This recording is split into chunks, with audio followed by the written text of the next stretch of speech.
Selamat sore, selamat malam Bapak Ibu sekalian yang terkasih. Selamat sore apa selamat malam? Selamat malam boleh. Senang sekali puji Tuhan bisa berkumpul bersama dengan saudara-saudara terkasih di sini. Bagaimana makanannya Mak Nyus? Mak Nyus. Kalau saya masih agak di sini nih.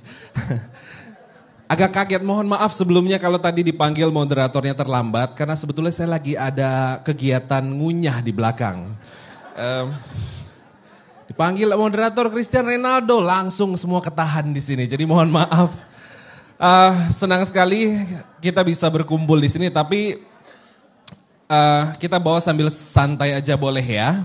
Sambil menikmati makan malamnya sambil santai saja. Sersan katanya. Sersan tahu singkatannya apa Bapak Ibu? Serius tapi santai. Iya, oke. Nah, pada malam hari ini kita akan berbincang-bincang ngobrol dengan narasumber yang sudah dihadirkan ya, kayak acara di TV-TV. Ada dua narasumber yang akan hadir. Saya akan bacakan dulu sedikit CV-nya. Profil. Yang pertama,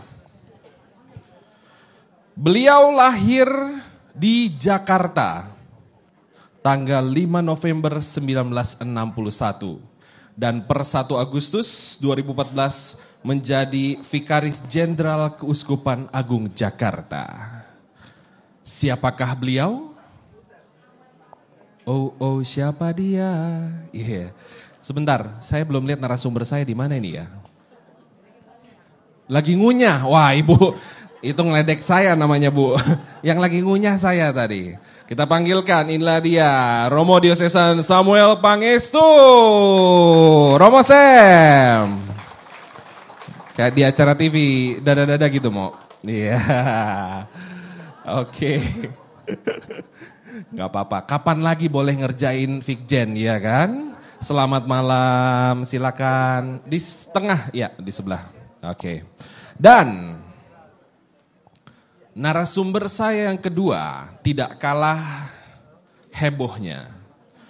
Beliau merupakan seorang pria kelahiran Yogyakarta 12 Juni 1958. Kegiatan saat ini dari dulu kala menjadi koster gereja Santo Stefanus Cilandak Jakarta. Wah, kita panggilkan Bapak Petrus Tukiran. Dari sudut biru Pak Petrus datang. Ini kayak acara tinju ya. Pac-Man lawan Mayweather Junior. Pak Tukiran selamat datang. Ini Romo Sam. Silakan duduk di sini. Iya, oke. Mikrofonnya boleh diambil satu-satu. Jadi kita ngobrol serius tapi santai. Sampun sudah makan semua? Belum. Oh belum, waduh. Gak apa-apa, moderator memang harus makan. Kalau Pak Tukiran sudah makan? Sama seperti Romo Samuel. Belum. Oh iya.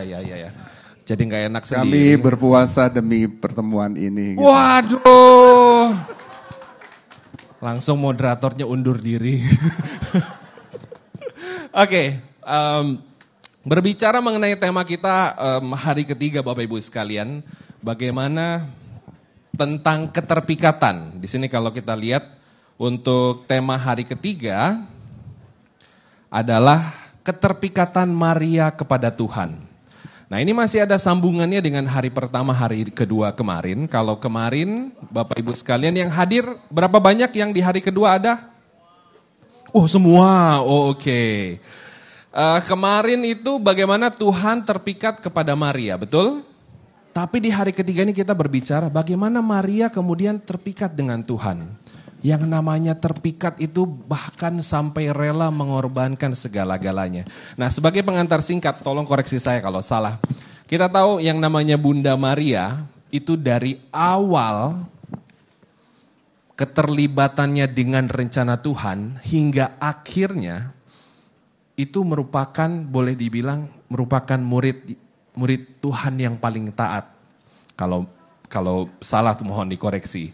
Pada saat Maria mungkin boleh dibilang kembang desa lah, 15 tahun, 16 tahun seorang wanita belum menikah, tapi saat itu tiba-tiba sudah punya pasangan, tapi belum menikah.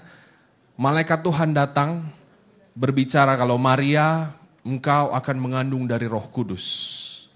Nah, dari saat itu hebatnya Maria adalah bukannya menolak, bukannya takut, tapi dengan kehendak bebas yang dia punya, dia menjawab, fiat voluntas tua, betul?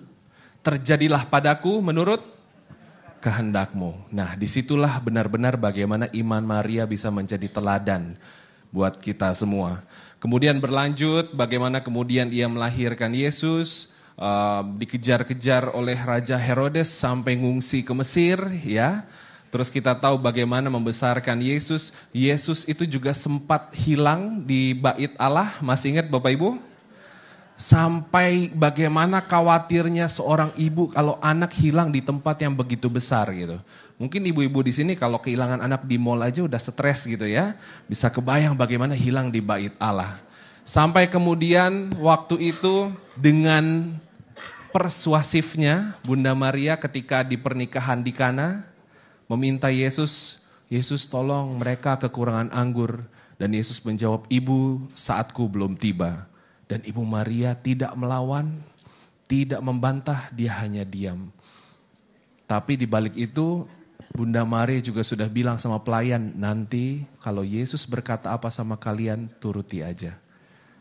Sampai dengan terus kita tahu, Bunda Yesus mengikuti perjalanan memanggul salib, sampai kemudian Yesus wafat, kita tahu ada patung Pieta.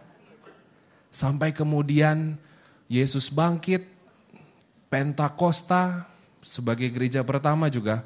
Sampai kemudian Bunda Maria diangkat ke surga. Nah, bagaimana rupanya dari keterpikatan Maria kepada Tuhan? Nah, kita akan membahasnya bersama dengan narasumber saya yang sudah hadir di sini. Romo Sam, Ya, dari pengantar tadi. Pandangan Romo tentang keterpikatan Maria kepada Tuhan. terima kasih Christian. Saya mengambil dari Injil Lukas bab 1 ayat 26 sampai dengan 38. Nanti Anda bisa baca sendiri, tapi di situ menurut saya syarat dengan apa yang mau saya sampaikan, ya. Saya urai kurang lebih gini.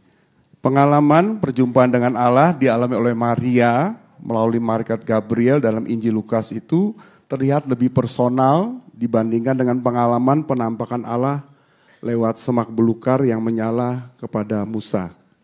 Ya. Maria sungguh merupakan orang pilihan Allah karena melalui malaikatnya berkenan langsung berdialog dengan Maria. Ini kehebatan Maria itu ya, langsung berdialog. Biasanya itu malaikat melalui mimpi kepada Yusuf dan orang Majus gitu ya. Jadi kita membandingkan ini perempuan macam apa sehingga Allah datang seperti itu. Nah, mengapa Bunda Maria terpikat kepada Tuhan? Saya urai dari Injil tadi, yang Injil Lukas bab 1 ayat 26 sampai 38. Pada awalnya Maria terkejut dan takut. Dalam kisah tadi, saya belum bacakan tapi Anda bisa pernah membaca itu pasti. Namun karena menerima kasih karunia Allah.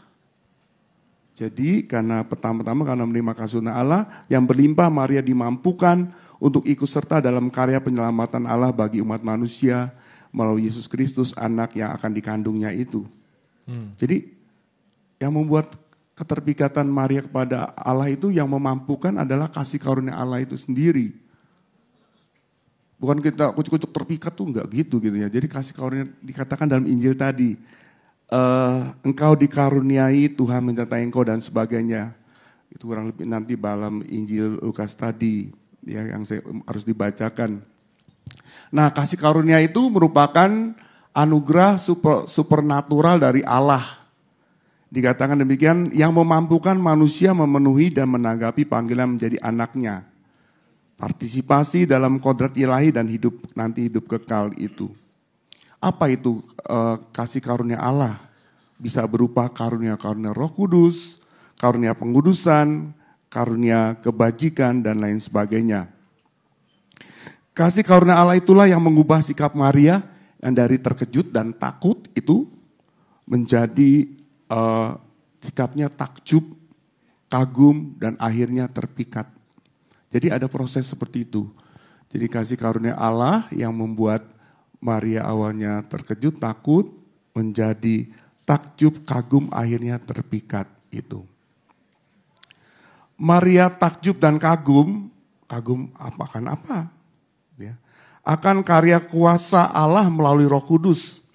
Sehingga sesuatu yang mustahil terjadi dalam dirinya. Ia akan mengandung dan melahirkan seorang anak Yesus itu tanpa proses seperti manusia biasa gitu. Kita bisa lihat lebih lanjut lagi, yang lebih menarik itu anaknya macam apa gitu ya. Nyatanya tuh dia anak Allah yang maha tinggi dikatakan dengan sangat. Ya itu yang membuatnya kagum dan takjub itu. Kok seperti itu? Dan dia katakan anak itu kan menjadi raja yang akan memimpin atas keturunan Yakub sampai selama-lamanya dan kerajaan tidak akan berkesudahan. Tuh orang yang dahsyat itu berarti anakku itu. Dia takjub kagum akan karya Allah dalam dirinya itu. Akhirnya kagum dan takjub itu melahirkan keterpikatan hati yang tidak bisa pindah ke lain hati itu. Sesungguhnya aku ini hamba Tuhan dan terjadilah padaku menurut perkataanmu itu. Saudara-saudara terkasih, enggak berhenti di situ. Keterpikatan Maria kepada Tuhan itu melahirkan dan mengubah dia menjadi pribadi yang penuh penyerahan diri dan setia menjalankan perintah-perintah Tuhan itu. Dan menjalankan kehendak Allah itu. Nah, bagaimana dia tetap bisa menjalankan perintah Allah dan kehendak Allah itu? Kita bisa lihat contohnya bagaimana Bunda Maria sampai pada membawa atau berhadapan dengan Yesus di kayu salib itu kalau enggak orang yang penuh penyerahan diri dan setia menjalankan kehendak Allah dan melaksanakan kehendak Allah, pasti nggak bisa. Jadi keterpikatan pada Tuhan itu melahirkan suatu penyerahan diri dan akhirnya juga dia bisa melaksanakan kehendak Tuhan atau perintah-perintah Tuhan. Contohnya sampai dia bisa menghantar Yesus, artinya sampai di bawah kayu salib. Dan juga dia pada saat Yesus meninggal dia bisa, artinya kalau dalam kita lihat patung Pieta, Bunda Maria membopong Yesus itu tuh bagi saya tuh gambaran bagaimana Bunda Maria tuh sangat-sangat luar biasa. Akhirnya penyerahan diri dan kesetiaannya melaksanakan kehendak Allah itu melahirkan buah keselamatan. Buah keselamatan yang melimpah, yaitu akan diberikan oleh gerejanya. Bunda Maria itu yang menyertai gerejanya untuk karya selanjutnya, melanjutkan karya penyelamatan Allah itu. Dengan demikian Bunda Maria ikut serta dalam karya penyelamatan Allah. Sampai di situ dia artinya ikut menghidupi gereja perdana itu. Saya pernah ke Turki dan saya senang sampai di rumah Bunda Maria itu. Di sana ada kuburan Santo Yohanes Rasul kan. Bunda Maria udah diserahkan pada Rasul di kayu salib. Ya. Mereka pasti pergi. Betul. Artinya mereka pasti dianiaya dan pasti pergi juga untuk menyelamatkan diri juga pasti seperti itu. Mereka tinggal di gua-gua. Melihat itu dan akhirnya mereka sampai di suatu tempat, saya lupa namanya itu di rumah itu, di daerah itu ada kuburan Santo Yohanes, tapi kuburan Bunda Maria memang nggak ada di situ. Ya kalau menurut kepercayaan kita, iman kita bahwa Bunda Maria diangkat ke surga itu. Dan rumahnya begitu menyenangkan, artinya seolah-olah kita nggak mau pindah, nggak mau pulang dari rumah itu. Seperti kayak damai dan sebagainya, saya merasakan sangat luar biasa itu. Itu kurang lebih bagaimana Bunda Maria terpikat kepada Tuhan karena kasih karunia yang mengubah takut, terkejut menjadi takjub. Akhirnya terpikat juga akhirnya melahirkan sikap yang menyerahkan diri dan melaksanakan kehendak Allah. Akhirnya juga itu melahirkan gerejanya yang melanjutkan karya penebusan Tuhan di dunia ini. Kita adalah gereja-gerejanya itu karena Bunda Maria itu juga. Oke. Saya merasa itu karena keterpikatan dia bukan hanya terpikat seperti jatuh cinta pada seseorang selesai menikah bagi saya, tapi dia lebih dari itu juga gitu ya. Lebih dari keterpikatan atau laki dan perempuan, tapi ketika dengan Tuhan itu dia ikut serta dalam karya penyelamatan Tuhan. Dan jangan lupa Bunda Maria terpikat itu saya selesaikan supaya nanti gitu ya. Bunda Maria terpikat akan kata-kata Tuhan dan sebagainya, dan dia mengatakan jadilah para guru menurut perkataanmu itu. Karena apa? Karena Bunda Maria itu kan berasal dari keluarga Yahudi ya. Bagi orang Yahudi, bangsa Israel itu pengalaman pembebasan dan pembuangan, kembali dari pembuangan itu sangat jelas. Bahwa Allah sangat mengasihi umatnya itu, menyertai umatnya. Dan sungguh-sungguh itu sudah terbukti. Oleh karena itu apa yang dikatakan malaikat Allah melalui malaikatnya itu bagi Bunda Maria itu sungguh-sungguh nyata. Udah biasa itu memang di bangsaku udah terbukti Allah memang begitu. Allah setia, penuh kasih setia dan sebagainya. Saya ngutip ya dari Yesaya 43. Janganlah takut sebab aku telah menebus engkau. Aku telah memanggil engkau dengan namamu. Engkau ini kepunyaanku. Jelas ya? Kepunyaanku. Oleh karena engkau berharga di mataku dan mulia, dan aku ini mengasihi engkau. Itu sudah lama. Orang-orang Israel tahu, orang Yahudi tahu. Bunda Maria pasti sering diberikan itu. Dan jangan lupa, Bunda Maria itu kan setelah umur 3 tahun dari keluarga Yoakim dan Ana, karena dia mohon pada Tuhan, akhirnya diberikan. Jadi Bunda Maria juga anak given, pemberian Tuhan itu. Dan dia akhirnya diserahkan kepada suatu semacam biara untuk para perawan itu ya, sampai umur 12 tahun. Akhirnya dengan Yusuf dia dikawinkan dan semacam dipertunangkan dan sebagainya. Itu pasti oleh pembimbing-pembimbing di biara, tanda petik biara itu pasti juga diceritakan bagaimana kasih karunia Allah itu nyata dalam hidup bangsanya dan sebagainya, keluarga dan sebagainya itu.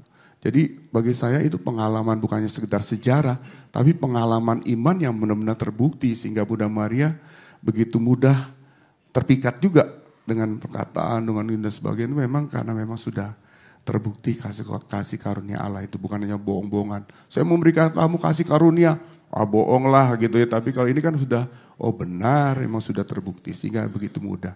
Saya hanya mengurai itu supaya nanti kita bisa berlanjut melihat keterikatan Maria kepada Tuhan itu. Semoga ini dimengerti, mohon maaf saya agak cepat-cepat karena waktunya katanya harus. Ya, kita memang cuma punya waktu 2 hari jadi cukup singkat. Nah, semoga nanti ada pertanyaan boleh kita ngobrol. Ya, nanti Bapak Ibu kita berikan kesempatan juga bertanya. Jadi sekilas kalau saya tangkap dari apa yang Robo sampaikan, Maria ini terpikat kepada Tuhan bukan bahasa Inggrisnya apa ya? Ujuk-ujuk mak beduduk gitu ya. Tapi memang sudah lewat proses dari kecil ya, dididik seperti itu. Romo cerita saya juga baru ngeh, oh iya gak mungkin orang tiba-tiba langsung seperti itu. Karena dari kecil sudah ada proses pendidikan dan sebagainya, tadi Romo cerita. Nah pada saat Maria kemudian menyatakan fiat voluntas tua itu tadi, sampai dengan ke belakang, sampai dengan Yesus disalib dan lain-lain ikut Yohanes, itu berarti proses yang memang terus berkelanjutan. Pertanyaan saya, Maria sebagai manusia pada saat waktu malaikat memberitahu kamu akan mengandung dari Roh Kudus ini, bukankah Maria punya kehendak, kebebasan untuk menolak? Enggak saya enggak mau Pak Malaikat atau gimana gitu. Kalau menurut Romo bagaimana? Memang kalau ini saya ngomong tentang orang Katolik dulu ya kali ya. Orang Katolik tuh tidak mengenal namanya, oh ini karena predestinasi Allah sudah mau takdirkan saya begini, begitu, jadi gitu, tidak seperti itu. Karena di gereja Katolik mengenal adanya free will juga, kehendak bebas manusia. Okay. Justru Bunda Maria itu menyatakan sikapnya, aku ini hamba Tuhan daripada kumur perkataanmu, itu sungguh-sungguh dari sikap bebas dari manusia yang merdeka, kebebasan manusia itu, dia menjawab itu. Kita bisa melihat betapa tidak langsung kucuk-kucuk juga.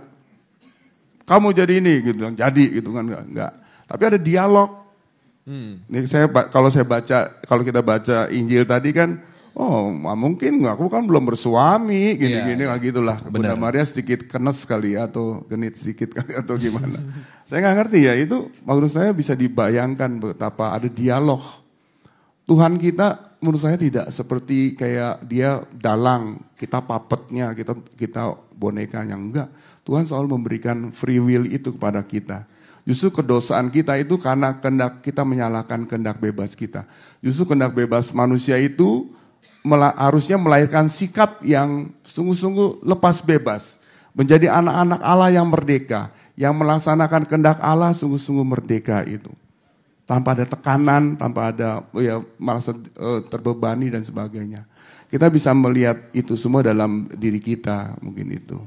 Jadi saya pikir ini suatu dialog yang sangat menarik untuk kita kaji lebih lanjut, bagaimana Bunda Maria sungguh-sungguh tidak ucuk-ucuk menjadi seperti itu, karena ada proses dialog dari Tuhan dan pemahaman juga dan sebagainya. Dan tadi keberimanan sudah mulai dari kecil dan ada dialog. Saya pikir itulah Tuhan kita.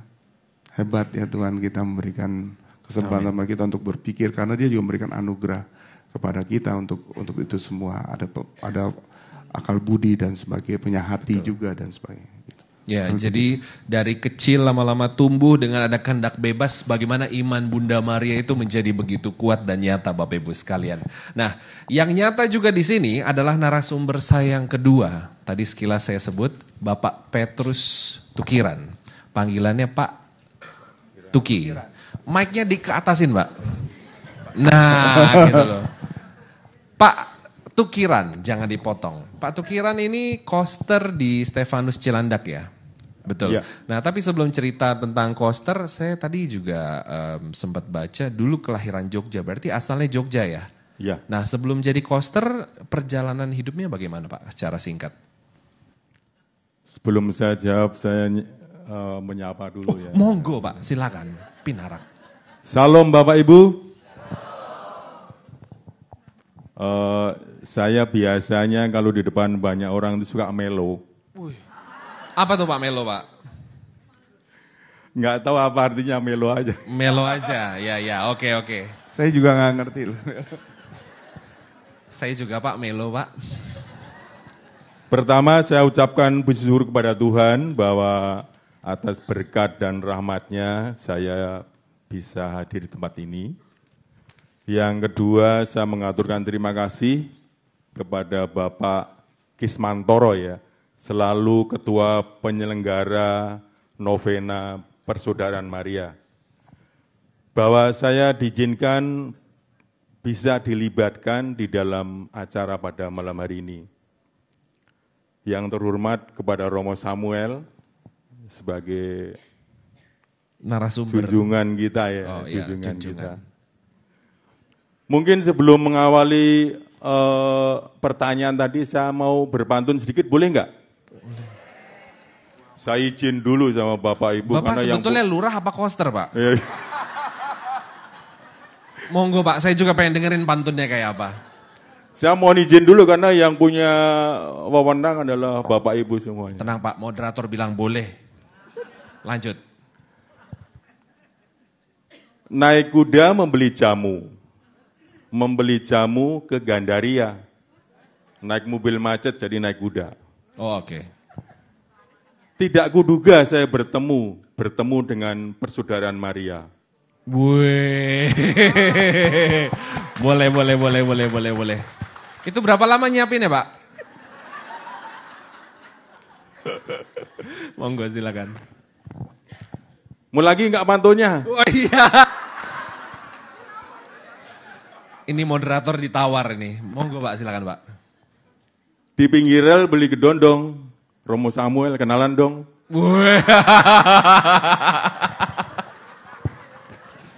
Asik banget ya. Cucok, Mek. Cucok lah. Cucok nih, dia orang Jakarta Tulen nih. Jogja Pak, Jogja Mo. jadi Jakarta Tulen gitu. Jogja. Gini, Romo mau berpantun nggak Romo? Buah mangga, buah kenondong, cepetan dong.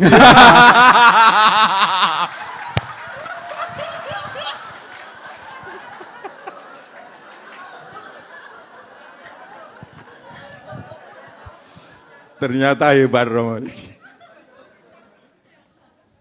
Baik, saya akan menjawab. Tadi pertanyaan apa?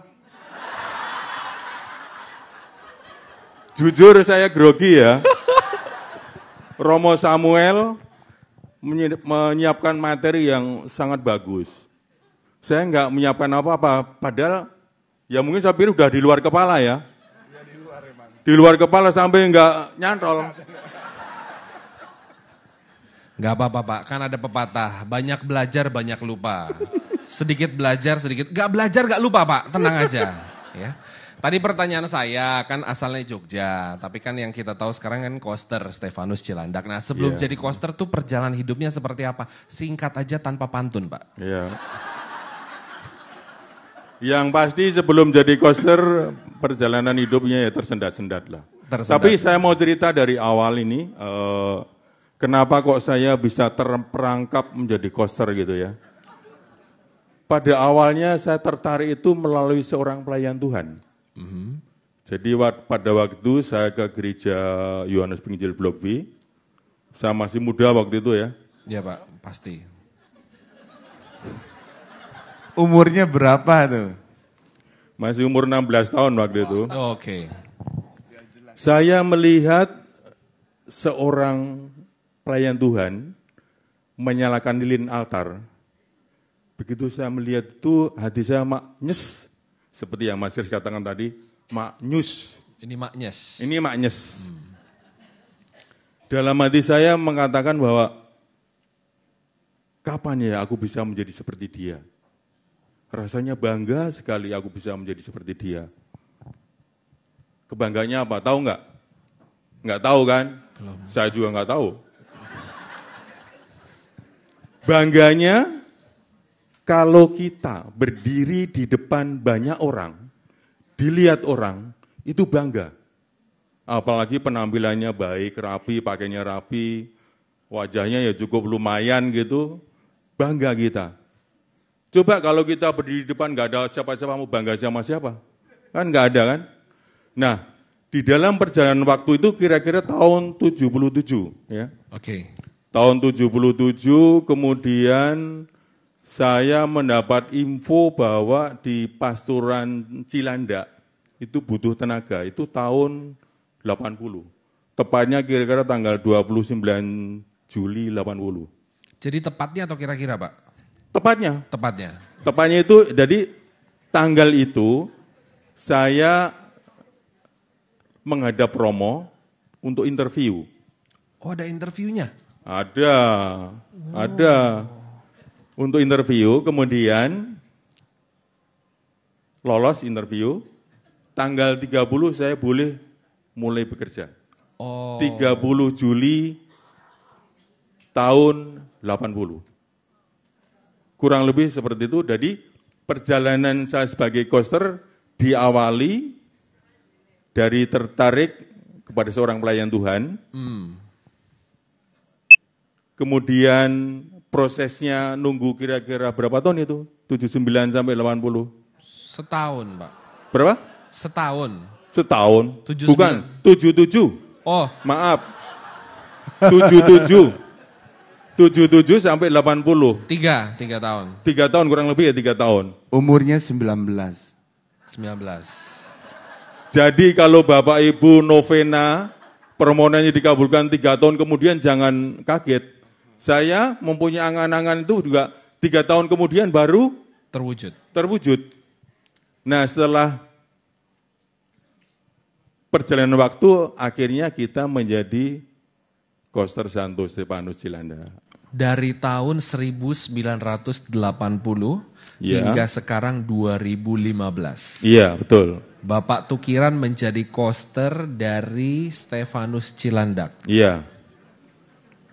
Luar biasa. Kurang ya? Kurang. Bukannya kurang, berarti kalau saya hitung-hitung Bapak jadi koster lebih lama dari saya jadi manusia, Pak. Makanya saya tadi kan bilang, Mas Kris belum lahir.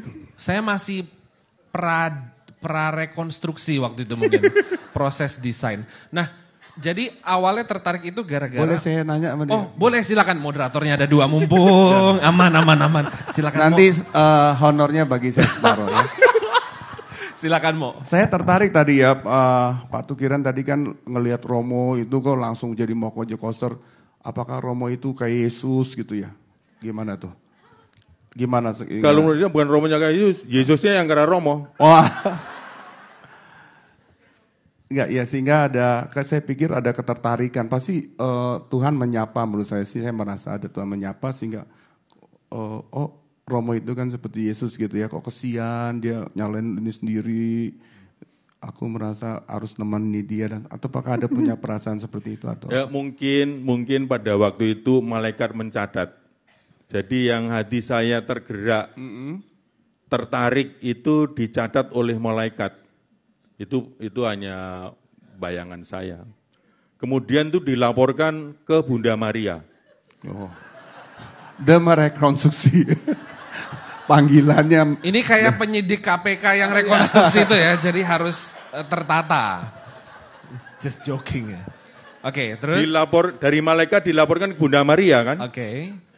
Nah dari Bunda Maria dilaporkan kepada anaknya Yesus. Oke. Tapi Yesus bilang, tunggu Bu, waktunya belum tiba. Pak. Harus nunggu 3 tahun.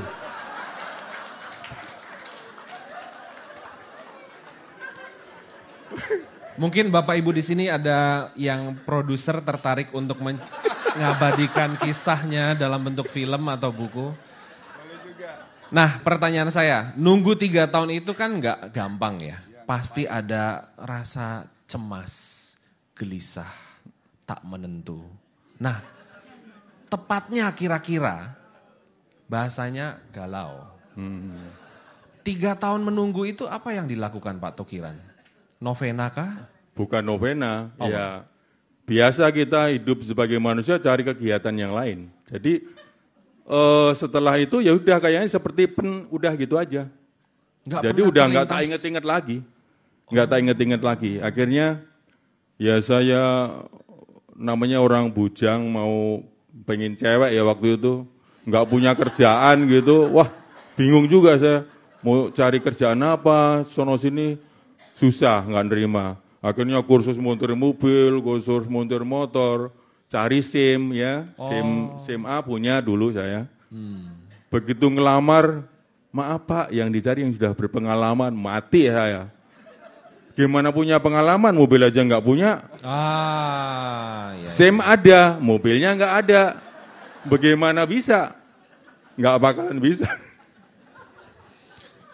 Kira-kira begitu. Jadi akhirnya saya bekerja di sebuah bengkel sepeda motor di jadi Tendean waktu itu di ya. Situ dulu ya. Di Tendean. Di Tendean itu sampai sampai tahun 80 itu. Kira-kira mendekati itu saya keluar dari bengkel, kemudian saya melamar ke Pastoran Cilanda itu. Langsung diterima. Waktu itu kandidat saingannya banyak Pak? Oh nggak ada. Oh nggak ada? Nggak ada yang mau masalahnya.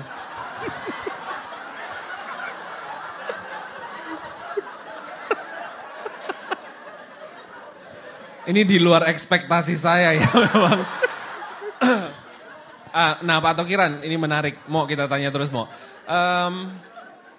Saat masuk pertama jadi koster, cita-citanya tercapai selama 3 tahun penantian, kebahagiaan pasti datang ya.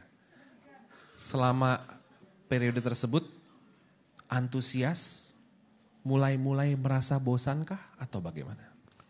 Waktu awal-awal belum merasakan kebahagiaan ya, penderitaan iya. Bahagiaan belum, penderitaan yang iya saya rasakan. Kenapa tuh?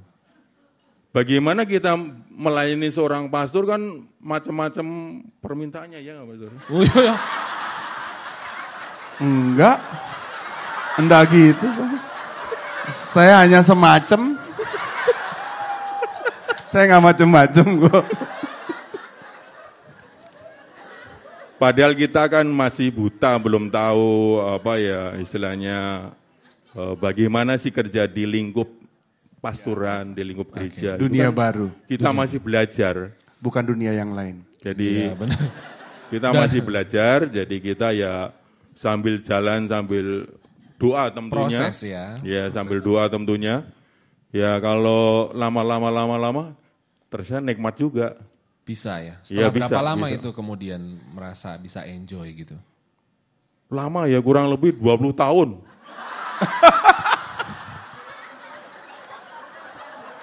Selama ini tertindas kali ya. Saya atas nama para pastor mohon maaf pada Pak. Karena 20 tahun tertindas itu. Please forgive us. Oke, jadi mulai dari nol, kemudian terpaksa, kemudian tumbuh sehingga bisa mencintai 20 tahun. Harap dimaklumi, sebelumnya ngopeni motor ya, sekarang ngopeni pastor berbeda. Pertanyaan saya selama 20 tahun, berarti sekarang udah enjoy dong? Iya, Udah enjoy ya? sekarang udah enjoy. Jadi dari tahun ke-21 sampai 35. Pak Tukiran, dengan rentang masa yang begitu panjang, 35 tahun. Sebetulnya banyak pilihan di tengah jalan yang bisa Pak Tukiran ambil selain jadi coaster. Iya. Contoh, selain jadi coaster mungkin bisa jadi pembaca berita. Mungkin juga host di acara televisi, ya kan? TVRI. Atau jagoan pantun, atau bahkan jadi presiden sekalipun, ya kan? Pilihan banyak, kenapa tetap stick di sini sampai dengan saat ini? Justru di saat-saat saya lagi gelisah ya itu, waktu itu ada gadis cantik masuk gereja itu. Gadis cantik masuk gereja berdoa gitu, begitu selesai berdoa, menyapa saya. Saya salut sama Bapak, gitu kan. Loh kenapa? Bapak bisa selalu dekat dengan Yesus. Artinya apa? Pekerjaan saya selalu dekat dengan tabernakel. Ya. Padahal di tabernakel kan bersemayamnya Tuhan Yesus. Makanya mbak-mbak yang cantik tadi bilang, wah Bapak ini selalu dekat dengan Yesus. Itu yang menguatkan saya. Jadi yang menguatkan saya bukan Romo. 20 tahun! 20 tahun! Ada infotainment baru jadinya ya. Oke. Yang menguatkan saya itu tadi, yang gadis cantik tadi. Sebentar, ini intermezzo. Kalau di sinetron, biasanya gadis cantik itu kemudian terlibat hubungan asmara dan kemudian menjadi pasangan suami istri. Pertanyaan saya, itu gadis cantiknya kemudian jadi istri apa enggak? Cuman asal lewat. Kan itu yang diutus Tuhan untuk berdoa di dalam gereja, kemudian menyapa saya. Emang Tuhan itu berkarya kan melalui sama manusia. Dalam banget. Bukan ujluk-ujluk-ujluk. Tuhan berbicara, tidak. Enggak. Tuhan berbicara melalui manusia. Sehingga manusia bisa menerimanya. Kalau ujluk-ujluk makjluk, takut dong saya. Ya kan? Benar. Bisa dibayangkan kalau ujluk-ujluk Tuhan Yesus jatuh dari bumbungan peluk. Oh, Tukiran, gimana kabarmu?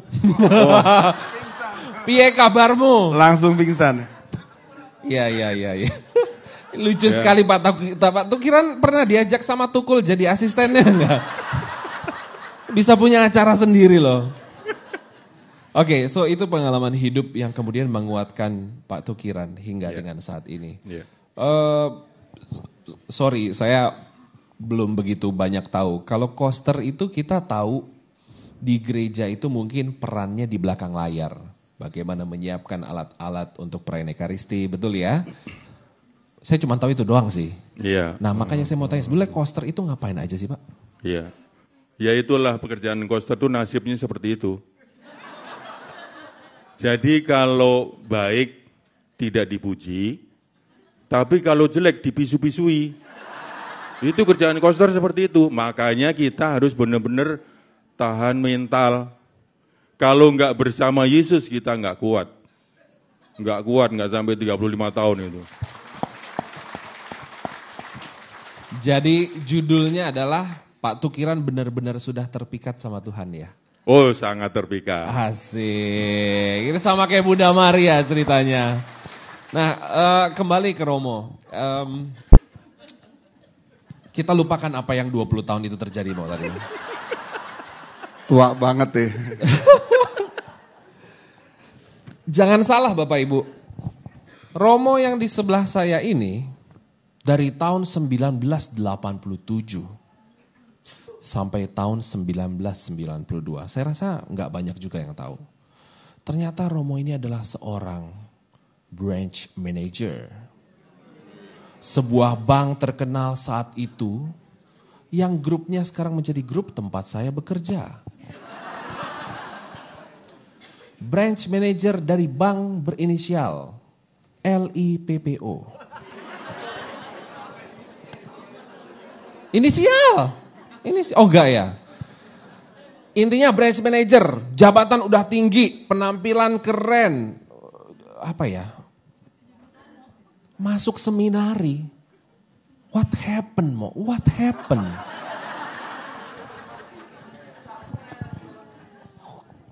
Silakan Romo Sam. Karena waktunya.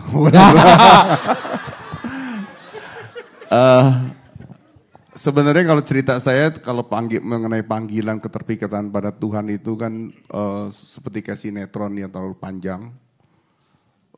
Yang penting begini bahwa mengapa saya terpikat kepada Tuhan, karena Tuhan sangat mengasihi saya itu saja. Dan apa yang Tuhan memberikan apa yang saya tidak pernah mohon. Jelas ya? Enggak, artinya gini, bahwa Tuhan memberikan kepada saya, jadi saya nggak pernah minta sama Tuhan, Tuhan kasih terus gitu loh. Saya senang kali ini moderatornya banyak. Nggak sabar ya. Enggak. Gini, entah apapun, misalnya pekerjaan, entah kedudukan dan sebagainya itu, saya nggak pernah minta. Dan Tuhan memberikan pada saya. Itu yang hebat. Jadi saya merasa kagum pada Tuhan yang penuh kasih itu. Pengalaman dikasih Tuhan itu menurut saya penting. Kalau kita sudah mengalami itu, merasa begitu, ya pasti kita tertarik, terpikat untuk mengabdi kepadanya pasti. Saya pikir itu yang paling penting. Yang saya ingin membagikan kasih Allah itu kepada semua orang. Terutama yang miskin, tertindas dan sebagainya itu pasti. Karena memang tujuan saya menjadi pastor untuk itu. Bukan untuk yang lain gitu. Okay. Romo boleh nanya nggak Romo? Wih, moderator juga. Boleh. Saya senang, terima kasih panitia. Saya takut nggak bisa menjawab. Ini pertanyaannya lebih serem, silakan. Tadi Romo bilang Tuhan beri banyak. Saya mau dong Romo kalau banyak. Saya nggak ngerti, saya punya. Ini, saya tidak mengerti karena Tuhan saya itu sangat aneh. Maksud saya bagi saya, justru dia sangat misteri sehingga saya mengakui bahwa dia sungguh Tuhan. Kalau dia gampang kita grasp, gampang kita touch. Ya kita raih, kita mengetahui dia dengan terbuka, dengan sepenuhnya, itu bukan Allah bagi saya. Itu pemikiran seperti itu. Jadi kadang-kadang itu yang kadang-kadang kita minta ini dia belum tentu kasih, dikasih yang lain. Bagi saya itu dia tidak bisa kita atur. Bercanda Romo, bercanda tadi. Enggak apa-apa. Kalau misalnya Bapak mau doa melalui saya juga boleh juga Ci ya. Enggak, maksudnya begini, saya merasa begitu, saya nggak ngerti. Tapi saya memahami bahwa umat masih membutuhkan doa-doa untuk dilontarkan pada Allah untuk kebutuhannya, saya yakin. Tapi saya punya prinsip yang sangat lain bahwa Sebelum saya ngomong, sebelum kita ngomong sebenarnya Allah sudah memenuhi saya. Kalau Anda dan saya mengamati itu, merefleksikan itu dengan dalam retret misalnya, kita bisa melihat itu. Coba kalau kita menanyakan Anda minta apa coba pada Tuhan coba. Jodoh, udah ada belum lihat kiri kanan? Ada kan? Selain kalau saya jomblo gitu ya, nggak ada jodohnya. Udah ada. Atau kalau dia bilang, saya nggak ada, ya berarti ada punya sesuatu yang lain. Ya, untuk yang lain kita kerja untuk yang lain, bukan untuk keluarga. Gak apa-apa single itu gak apa-apa juga.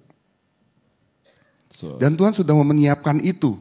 Bukan asal, bagi saya bukan asal ketemu jodoh menurut saya tidak. Bagi Tuhan juga menyiapkan kita supaya dewasa, mencari pacar yang baik dan sebagainya. Itu kan itu penyertaan Tuhan.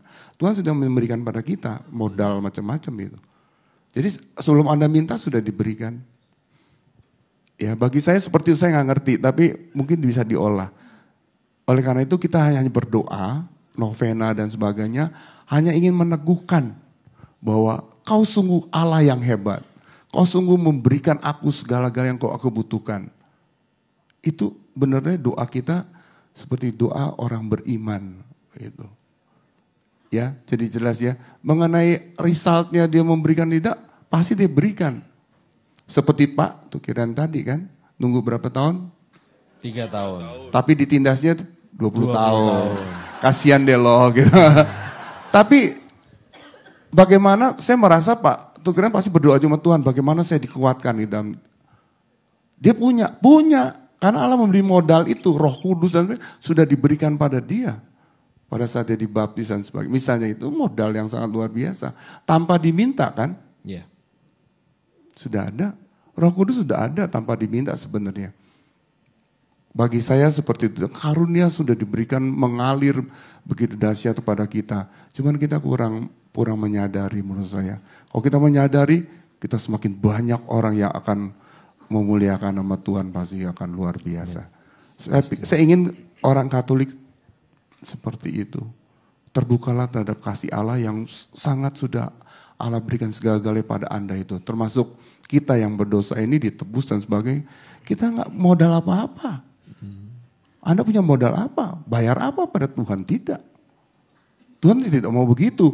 Tuhan bukan seperti kayak orang yang mau disogok dengan doa-doa kita. Enggak juga. Tuhan sudah sempurna, sudah mulia. Cuman kita ingin memuliakan melalui karya-karya kita, karya keselamatan kita. Menurut saya banyak hal yang bisa kita kerjakan bersama. Karena kita sudah diberikan segala-galanya. Kasih karunia Tuhan cukuplah untuk kalian semua. Dengan banyak berdoa, banyak bertemu dengan teman-teman kita saling meneguhkan bahwa Tuhan sungguh baik. Dan apa yang dikatakan Yesaya 43, engkau adalah milikku, benar. Aku mengasihi engkau. Sangat luar biasa. Sebelum kita dikandung ibu, dia sudah mengasihi kita. Maaf para ibu. Ya, dia Tuhan sudah lebih dahulu mengasihi. Betapa dahsyatnya Tuhan kita ya. Nanti semoga kita bisa mengasihi seperti Allah mengasihi kita. Amin. Amin. Khotbah saya udah selesai. Tambah khotbah. Nah, sebagai pembungkusnya, kalau boleh saya konklusikan sedikit yang ingin saya tanyakan ke Romo aja. Maria terpikat kepada Tuhan, mulai dari nol, kaget, takjub, kemudian seterusnya iman itu tumbuh dan berkembang, melewati berbagai macam hal, termasuk apa yang dialami oleh Pak Tukiran dan juga Romo sendiri dengan pengalaman hidupnya. Bagaimana kaitan itu semua secara singkatnya dengan yang kita sebut divine providence tadi, penyelenggaraan ilahi, dan juga 7 kedukaan Maria. Mungkin kaitan singkatnya aja, Romo bisa. Saya merasakan begini, saya combine dengan pengalaman tadi sekalian bahwa memang awalnya pasti kita takut, kita tidak mau pasti. Itu dialami oleh kita pasti. Apalagi kita tahu kalau mengikuti Tuhan itu pasti ada konsekuensinya yang lebih. Yeah. Seperti saya juga jadi pastor, saya tahu ada konsekuensi, saya takut juga. Misalnya takut hidup sendiri, mati sendiri, itu kan itu. Kehilangan segala-galanya, itu kan juga kehilangan ibu saya kan. Itu bagi saya nggak mau saya. Sebagai manusia biasa loh, ini kita rasional. Tapi bagaimana kita melihat itu karena Allah memberikan karunia pada kita yang cukupnya sehingga mengubah kita, mampu kita menjadi. Bunda Maria pun nggak mau begitu. Dia nggak mau anaknya menderita seperti itu, dia mau. Tapi dia tahu bahwa itu ada suatu jadi dia bisa melihat ini karya Tuhan yang menyelamatkan, aku harus ke sana dan aku harus patuh untuk melaksanakan kehendak itu biar peristiwa itu terjadi. Menurut saya itu yang perlu kita sadari dan itu Tuhan dimampukan oleh Tuhan. Nah, bagaimana kasih karunia itu datang pada kita? Kita harus terbuka. Terbukalah kita untuk itu, bekerja sama dengan Tuhan tadi. Ya, menurut saya itu penting. Kasih karunia begitu melimpah, kalau kita tahan juga bisa. Itu free will-nya di situ. Free will harus. Mengapa Maria mengalami manusianya itu bisa bertahan dalam penderitaan, kedukaan dan sebagainya, itu karena dia diberikan kasih karunia yang sangat luar biasa. Itu justru dia tahu bahwa itu sungguh-sungguh ikut serta mensukseskan tanda petik karya penyelamatan penebusan putranya itu. Dia pasti dorong dengan sangat luar biasa. Dia tanggung palang basah. Sejak awal juga udah sedikit terjadi banyak hal yang aneh dalam hidupnya, itu mukjizat atau keadaan dalam hidupnya. Itu karya Tuhan, itu misteri ilahi yang dia yakinin itu. Saya pikir itu kurang lebih, semoga itu merangkai dengan melihat pada diri kita itu. Semoga kita semakin terpikat pada Tuhan yang sangat luar biasa itu untuk hidup kita dan sebarkan pada seluruh dunia anak-anak kita terutama supaya dia sangat terpikat hanya kepada Tuhan, bukan kepada yang lain. Nanti yang lain-lainnya akan diberikan pada anak-anak kita, pada apa yang dia butuhkan, misalnya seperti itu. Saya pikir itu saja. Baik, terima kasih Romo, Pak Tukiran. Luar biasa ya, obrolannya benar-benar sersan, serius tapi santai. Nah, saya nggak ingin egois. Saya juga ingin memberikan kesempatan bertanya ini kepada Bapak Ibu sekalian. Maka dari itu saya memberikan kesempatan untuk 2 penanya saja yang ingin bertanya, boleh ke Romo Sam, boleh ke Pak Tukiran, tapi nggak boleh ke saya ya. Nah, perlu saya ingatkan dulu Ibu yang mau tanya, boleh nanti angkat tangan, panitia akan samperin 2 aja penanya. Setiap pertanyaan yang diajukan tidak dipungut biaya. Jadi nanya-nanya aja ya. Silakan Ibu yang pertama di sini, yang kedua yang mana nanti? Boleh diangkat tangan dulu. Yang mau nanya kedua siapa? Nanti cariin ya di situ. Oke, silakan Ibu, namanya siapa? Ibu. Namanya Bu? Oh iya, saya tahu Bu, Ibu mau ngomong namanya siapa Bu kira? Oke. Nama saya Titi Ratna dari Paroki Teresia. Oke, Ibu Titi Ratna. Pertanyaannya ditujukan kepada siapa? Pada Romo. Kepada Romo Sam, silakan. Saya mohon maaf dulu Romo, karena saya ingin bertanya sedikit detail dan sedikit mendalam. Bahwa kami semua ingin tahu, sebenarnya Romo tadi kan sebagai branch manager dari bank yang besar dan pasti Romo waktu itu sekarang aja udah keren apalagi saat itu. Jadi pasti banyak yang terpikat. Jadi bagaimana titik balik saat itu yang Romo branch manager lalu menjadi masuk seminari dan menjadi Romo. Sekian, makasih. Semoga bisa menjadi inspirasi jawabannya nih bagi pria-pria lainnya di luar sana. Dijawab dulu aja Mo. Singkat aja, silakan. Singkatnya apa ya? Begini, pada saat yang bersamaan, sebenarnya sih ada 2 pilihan. Jadi kalau menurut saya panggilan itu ada 2 pilihan, bukannya pilihan satu-satunya gitu ya. Ada ini, kamu boleh milih. Itu bagi saya itu panggilan. Pada saat itu ada 2 panggilan, artinya hidup sebagai pastor, atau menjadi berkeluarga. Pada saat itu saya juga boleh kata pacaran. Gitu ya. Saya nggak enak karena ada teman-teman saya yang ada di sini. Jangan bilang-bilang ya, sama ex saya. artinya begitulah. Itu dan bagaimana bisa saya memilih yang menjadi seorang pastor itu karena memang ada peristiwa lah Bu ya. Jadi saya nggak bisa sebut itu karena bagi saya ini kan suatu peristiwa pengalaman pribadi yang nggak boleh dikultuskan gitu ya. Yang saya intinya begitu bahwa saya dikasih Tuhan dan saya akan mengabdi kepada orang yang tadi tersingkirkan dan sebagainya itu. Gitu. Itu pasti ada suatu peristiwa yang saya nggak bisa sebut sehingga itu membuat saya semakin yakin bahwa Dia memanggil saya itu. Selain saya tiap hari itu ke gereja dan berdialog dengan Sakramen Maha Kudus, pasti ada suatu peristiwa. Itu kurang lebih itu aja supaya maaf hanya pembimbing rohani atau yang saya beritahu, bukan nanti menjadi suatu, takutnya saya langsung jadi santo gitu ya. Repot. Enggak gitu ya, saya pikir itu supaya Ibu paham. Ya terima kasih Bu Titi ya. Ya, saya yakin Ibu nggak puas, tapi mau nggak mau Ibu harus puas dengan jawaban itu, ya. Yakin Bu, nanti silakan penanya terakhir deh, kesempatan waktu yang terbatas ini boleh silakan. Pak Tukiran juga boleh ditanya-tanyain. Panitia di sana tolong dibantu. Oh, Bapak yang di atas, ya oke. Waduh, selamat malam Pak. Ya. Selamat malam, nama saya Jani Pranginangin dari Paroki Santo Fransiskus Assisi. Oke. Pertanyaan saya,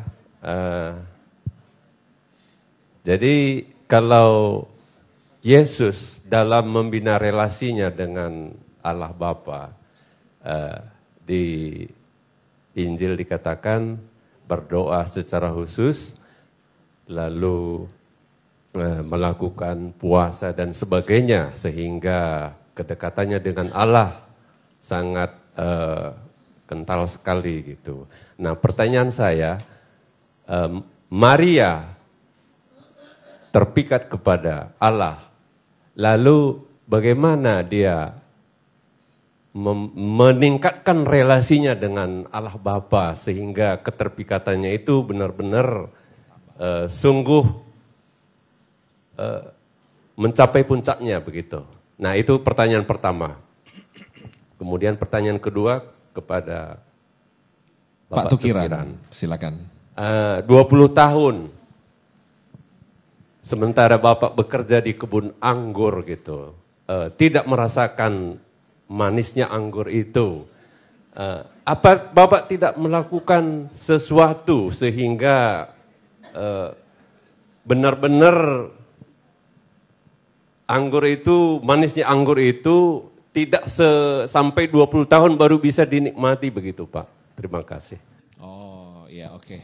Boleh saya jawab dulu ya Romo ya? Widih, ini nafsu banget nih. Monggo Pak, silakan. Pak siapa tadi? Pak Dani Pranginangin. Pak Angin-Angin ya? Buah, Pak Dani.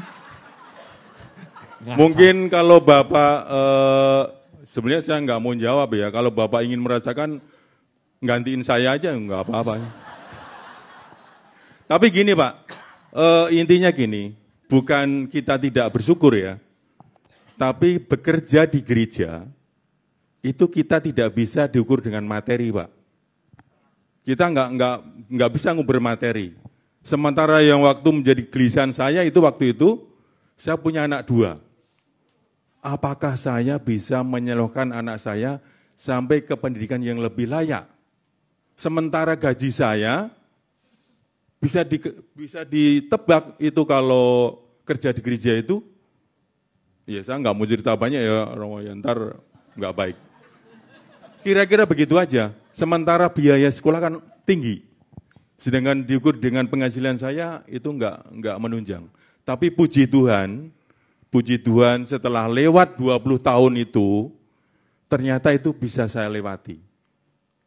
Ini ibarat perjalanan salib Yesus memang harus dilalui.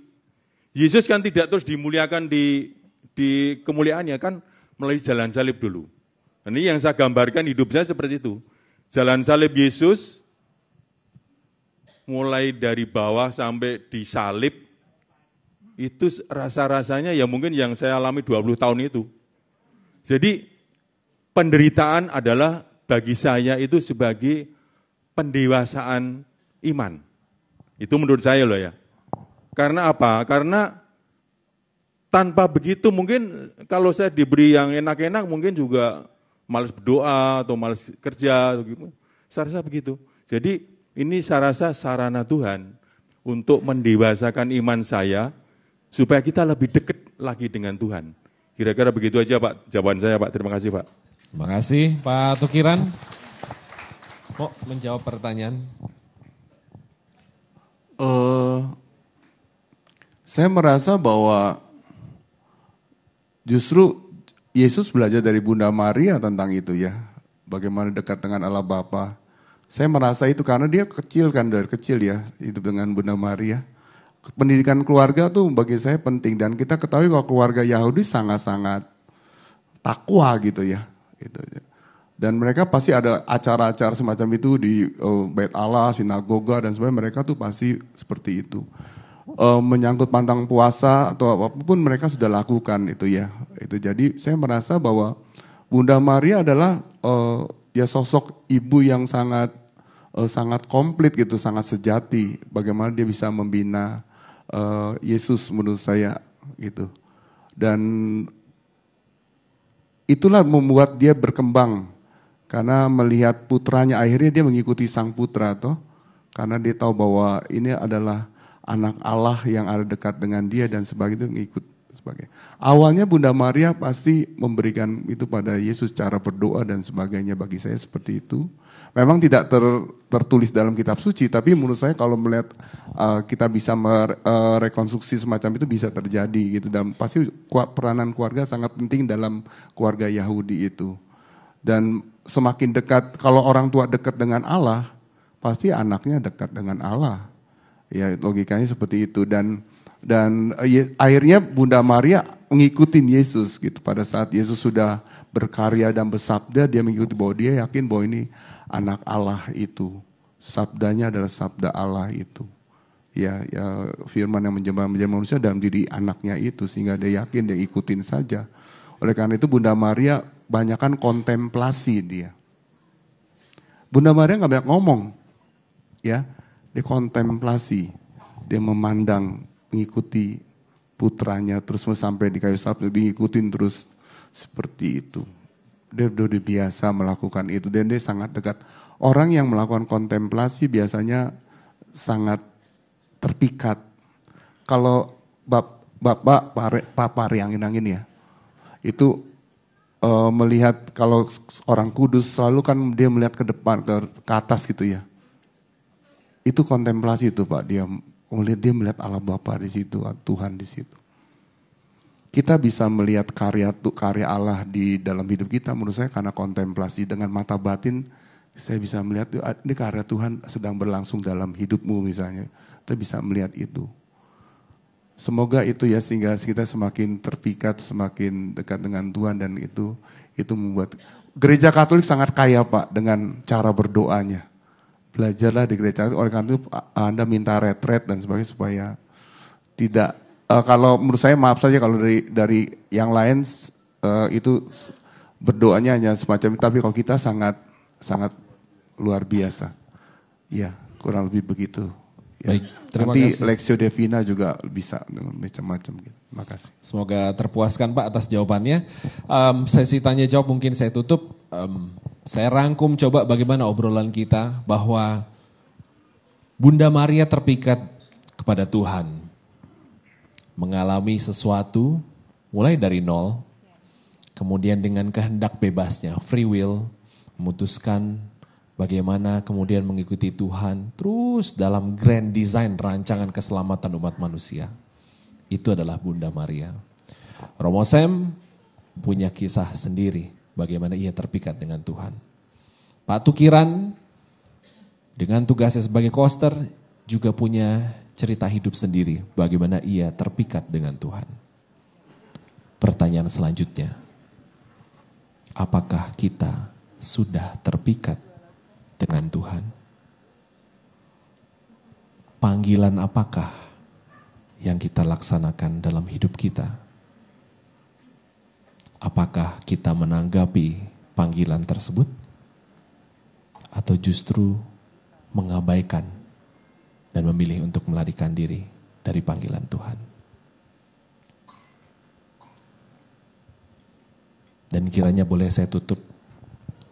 Mungkin sebelum menutup, saya akan berpantun sedikit, boleh?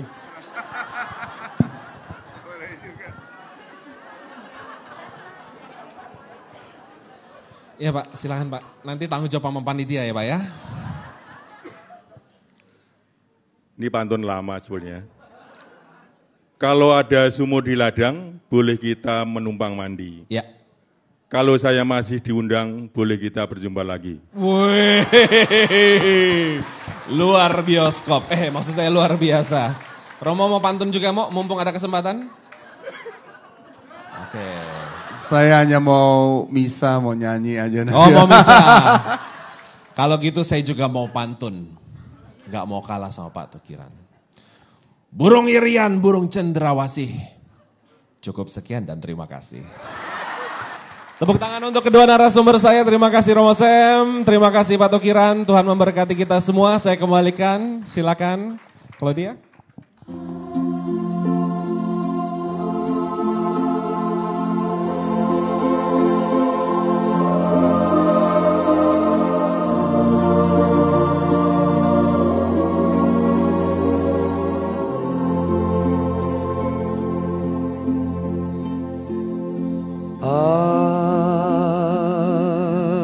Ave Maria,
saya percaya lagu ini Bapak Ibu bisa dan kita nyanyi sama-sama untuk kemuliaan nama Tuhan. Yang tahu lagunya kita nyanyi sama-sama. Haleluya. Pertolonganmu tu ajaib, selain yang terbaik, yang harum dan sejati di hadapan tahtamu. Falling in love with love, with love will make believe. Falling in love with love is playing a fool. Caring to us is such a juvenile fantasy.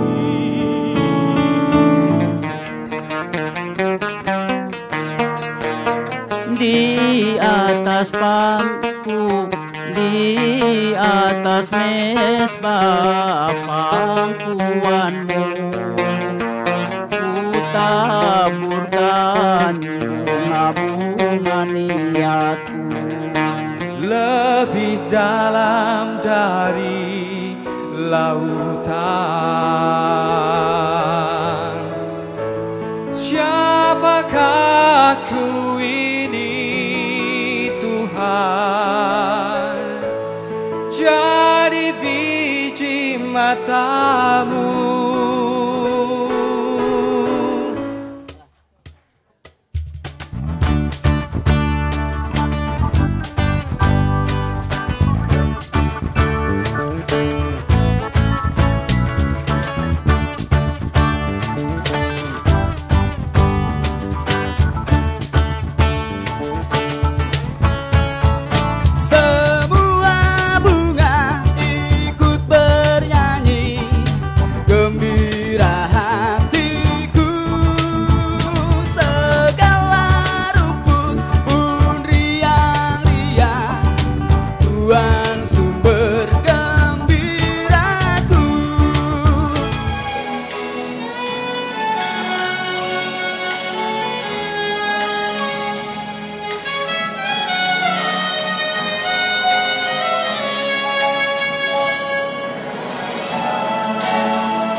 Kami juga berharap agar ibu-ibu, bapak-bapak sekalian, saudara-saudara dan saudari-saudari sekalian mengajak famili atau teman-teman yang belum pernah menghadiri acara ini. Sehingga dengan demikian saya berharap juga pada saatnya nanti ruangan ini sudah tidak cukup lagi dan mungkin kita akan cari tempat yang lebih besar. Itu harapan kami. Devosi Maria ini itu adalah diselenggarakan oleh suatu panitia, di mana panitia itu adalah dibentuk dari suatu paguyuban. Kita mempunyai suatu badan hukum paguyuban, yaitu namanya Persaudaraan Devosi Maria. Nah, ini Persaudaraan Devosi Maria inilah yang selalu tiap tahun membentuk panitia Devosi Maria untuk melakukan kegiatan ini. Namun Bapak Ibu sekalian perlu ketahui bahwa Persaudaraan Devosi Maria adalah tidak hanya menyelenggarakan Devosi Maria untuk tahunan, tapi Bapak Ibu sekalian perlu ketahui bahwa Persaudaraan Devosi Maria juga menyelenggarakan kegiatan sosial. Salah satunya di tahun 2006 pada waktu gempa yang diceritakan oleh Mas Hari tadi, panitia dari Persaudaraan Devosi Maria telah berperan serta, mulai awal berperan serta dalam kegiatan sosial. Di situ kita sempat mendirikan rumah sejumlah 352 rumah. Itu di Bantul dan sekitarnya. Itu di Jogja ada 4 wajib pajak teladan, 3 adalah warga Katolik. Itu hebatnya. Mari kita tepuk tangan untuk warga Katolik.